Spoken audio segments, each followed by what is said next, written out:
ADC নির্বাচনের আগে পাহাড়ে ঘাঁটি শক্ত করতে মরিয়া বিজেপি। ব্রু পুনর্বাসন শিবিরে গিয়ে প্রায় ৩০০ পরিবারের সঙ্গে মত বিনিময় মন্ত্রী বিকাশ দেববর্মার।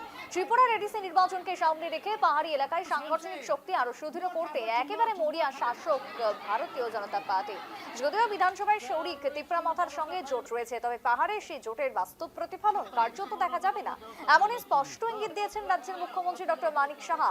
এই প্রেক্ষাপটে শনিবার রাতে উত্তর ত্রিপুরা জেলার পানিসাগর বিধানসভা কেন্দ্রের খেদাছড়ার কাগজপাড়া ব্রু পুনর্বাসন শিবিরে পৌঁছান উপজাতি কল্যাণ দপ্তরের মন্ত্রী বিকাশ দেববর্মা।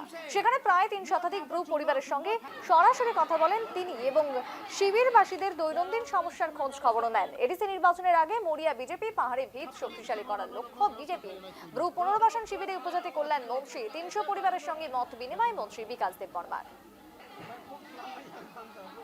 বিগত 23 বছর সিপিএমের আমলে তারা বহুত কষ্ট পেয়েছে।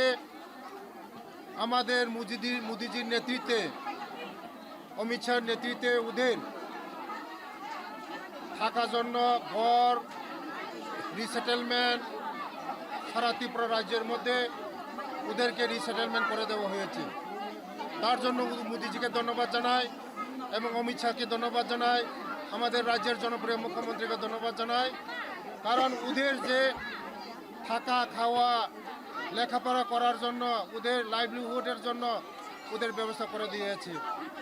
তার জন্য আজকে আমি তাদের কি প্রবলেম আছে তার জন্য আমি তাদের সঙ্গে কথা বলতে এসেছি।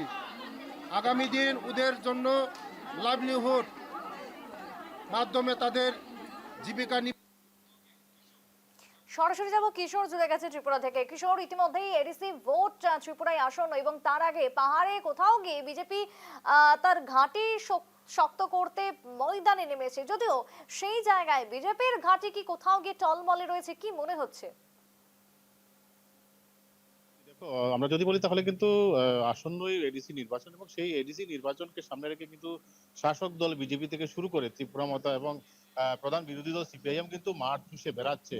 এবং আমরা দেখেছি মুখ্যমন্ত্রী ইতিমধ্যে এক প্রকার স্পষ্ট করেছেন যে বিধানসভায় ত্রিপুরামতার সাথে জোট থাকলেও পাহাড়ে মূলত কিন্তু তারা একাই লড়বে, অর্থাৎ বিজেপি 28টি আসনেই তারা প্রার্থী দেবে।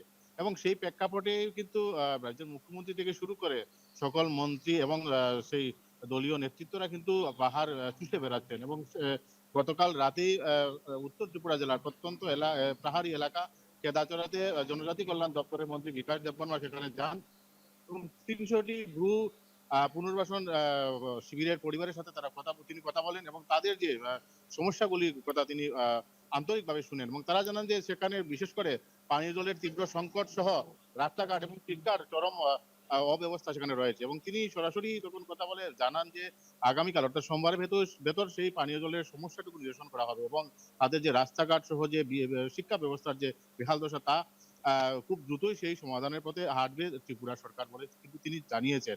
এবং তিনি আরো জানিয়েছেন যে বর্তমান বিজেপি সরকার বিশেষ করে পাহাড়িদের স্বার্থে বিশেষ করে সেখানে পৃথকভাবে হোস্টেল নির্মাণ করা হবে এবং সেখানে যে পাহাড়ি মহিলাদের আত্মনির্ভর করতে সেখানে 25,000 টাকা করে কিন্তু আর্থিক অনুদানও দেওয়া হচ্ছে বলে তিনি জানান।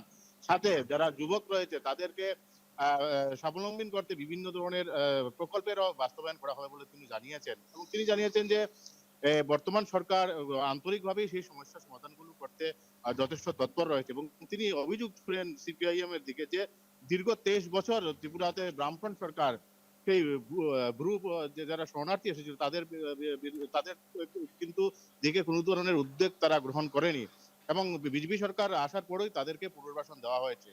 স্বাভাবিকভাবে এখন পাহাড়ের জনগণ অর্থাৎ সেই ফেরাচড়াবাসী কিন্তু তাকিয়ে রয়েছে সেই মন্ত্রীর আশ্বাসের দিকে এবং তারা অত্যন্ত আনন্দিত এবং উচ্ছ্বাসের সঙ্গে তারা জানিয়েছেন যে সহসাই তাদের সমস্যার সমাধান হবে।